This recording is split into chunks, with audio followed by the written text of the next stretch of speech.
हमारे YouTube channel स्वास्तिक परिवार में आपका स्वागत है। यहाँ हम आपके लिए हिंदू धर्म से जुड़ी जानकारियाँ, व्रत त्योहारों की कथाएं और पूजा पाठ की विधियाँ लेकर आते हैं। तो आज के इस वीडियो में हम जानेंगे तुलसी विवाह की जानकारी कि आप सब देव उठनी एकादशी में तुलसी विवाह किस दिन करें। हर साल कार्तिक मास के शुक्ल पक्ष की देव उठनी एकादशी के दिन भगवान श्री हरि विष्णु योग निद्रा से जागते हैं और यही वह पावन क्षण होता है जब 4 महीनों से रुके हुए मांगलिक कार्यों की शुरुआत होती है। और इसी दिन से शुरू होता है तुलसी विवाह का शुभ पर्व भी। शास्त्रों में कहा गया है कि देव उठनी एकादशी से लेकर कार्तिक पूर्णिमा तक तुलसी विवाह करने से समान फल की ही प्राप्ति होती है, लेकिन इस बार देव उठनी एकादशी रविवार के दिन पड़ रही है।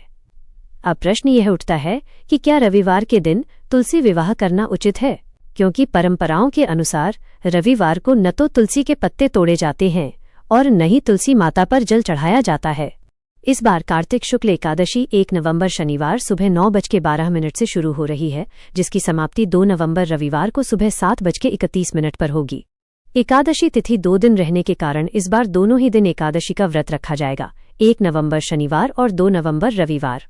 ऐसे में यदि आप शनिवार के दिन एकादशी का व्रत रखकर तुलसी जी का विवाह कराना चाहते हैं तो कर सकते हैं, क्योंकि इस बार रविवार को एकादशी और द्वादशी तिथि दोनों लग रही है। एकादशी का व्रत भी रखा जाएगा और वहीं जो लोग शनिवार के दिन एकादशी का व्रत रखेंगे उन्हें रविवार को व्रत का पालना करके देवठान एकादशी का व्रत कराना चाहिए। अब देखिए, रविवार को भद्रा भी लगेगी। हालांकि भद्रा शनिवार की रात 8:27 से लग जाएगी और भद्रा काल की समाप्ति रविवार को सुबह 7:31 पर होगी और भद्रा का वास मृत्युलोक में रहेगा। तो धार्मिक कार्य, जो शुभ मांगलिक कार्य हैं, वह भद्रा के समय नहीं कराए जाएंगे, क्योंकि इस बार भद्रा का वास मृत्युलोक में रहेगा।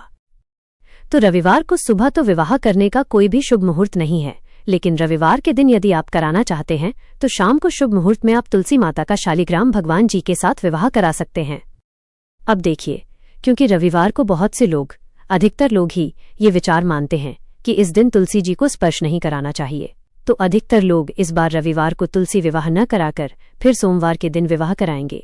फिर भी आप रविवार का मुहूर्त जान लीजिए। शाम 5:35 से 6:53 तक तुलसी विवाह के लिए उत्तम मुहूर्त है और इस दिन आप तुलसी विवाह का संकल्प लेकर पूजा कर सकते हैं।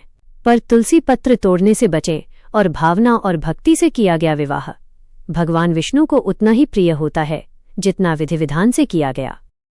लेकिन अगर आप पूर्ण विधि विधान सहित तुलसी माता का विवाह करना चाहते हैं तो आप विवाह को अगले दिन यानी सोमवार को, जिस दिन द्वादशी और त्रयोदशी तिथि का संयोग पड़ रहा है, उस दिन भी कर सकते हैं, क्योंकि किसी भी शुभ दिन जैसे त्रयोदशी, चतुर्दशी या कार्तिक पूर्णिमा को भी तुलसी विवाह किया जा सकता है। क्योंकि शास्त्रों में स्पष्ट कहा गया है कि देव उठनी एकादशी से कार्तिक पूर्णिमा तक तुलसी विवाह करने से समान पुण्य ही मिलता है, तो आप बिना मन में किसी संशय को रखे हुए आप इन दिनों में विवाह करा सकते हैं। अब हम आपको कार्तिक शुक्ल एकादशी से लेकर कार्तिक पूर्णिमा तक तुलसी विवाह के जितने भी मुहूर्त हैं उन सभी के बारे में बता रहे हैं। परंतु इनमें से जिस दिन भी आपके मन को सबसे अधिक भक्ति या श्रद्धा का भाव महसूस हो, या जिस दिन भी आपके मन में ये जागे कि आपको इसी दिन विवाह कराना चाहिए, तो उस दिन ही आप तुलसी माता का विवाह करा सकते हैं, क्योंकि आखिरकार भगवान विष्णु और तुलसी माता के लिए भाव ही सर्वश्रेष्ठ पूजा होती है। 1 नवंबर शनिवार को शाम 5:36 से 6:54 तक तुलसी विवाह का मुहूर्त है। वहीं 3 नवंबर सोमवार को सुबह 4:51 से 6:52 तक और फिर शाम को 5:34 से 6:52 तक तुलसी विवाह के लिए उत्तम मुहूर्त है। 4 नवंबर मंगलवार यानी वैकुंठ चतुर्दशी के दिन सुबह 4:51 से 6:35 तक और शाम को 5:34 से 6:52 तक तुलसी विवाह का उत्तम मुहूर्त रहेगा। वहीं 5 नवंबर बुधवार को कार्तिक पूर्णिमा के दिन सुबह 4:52 से 6:36 तक और शाम को 5:33 से 6:51 तक का समय तुलसी विवाह के लिए उत्तम है। तो इस साल आप अगर तुलसी विवाह रविवार के दिन करना चाहते हैं तो संकल्प, दीपदान और भक्तिभाव से करें। और अगर आप पूरे विधि विधान से परिक्रमा, मंत्रोच्चारण और या जो भी विवाह की प्रक्रिया होती है उसके साथ विवाह कराना चाहते हैं तो सोमवार या फिर कार्तिक पूर्णिमा का दिन सर्वश्रेष्ठ रहेगा, क्योंकि तुलसी विवाह केवल एक संस्कार नहीं बल्कि वह दिव्य मिलन है जिसमें भगवान स्वयं अपने भक्त के घर में आकर सुख, समृद्धि और वैकुंठ के समान आनंद का वरदान देते हैं।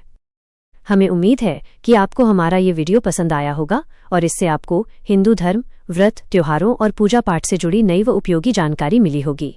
अगर आपको हमारा वीडियो अच्छा लगा हो तो लाइक, शेयर और सब्सक्राइब जरूर करें और घंटी का बटन दबाएं ताकि हमारे आने वाले हर नए धार्मिक वीडियो की सूचना आपको सबसे पहले मिले। फिर मिलेंगे अगले वीडियो में एक नई आध्यात्मिक कहानी और भक्ति भरे संदेश के साथ। जय श्री राम, जय माता दी, हर हर महादेव।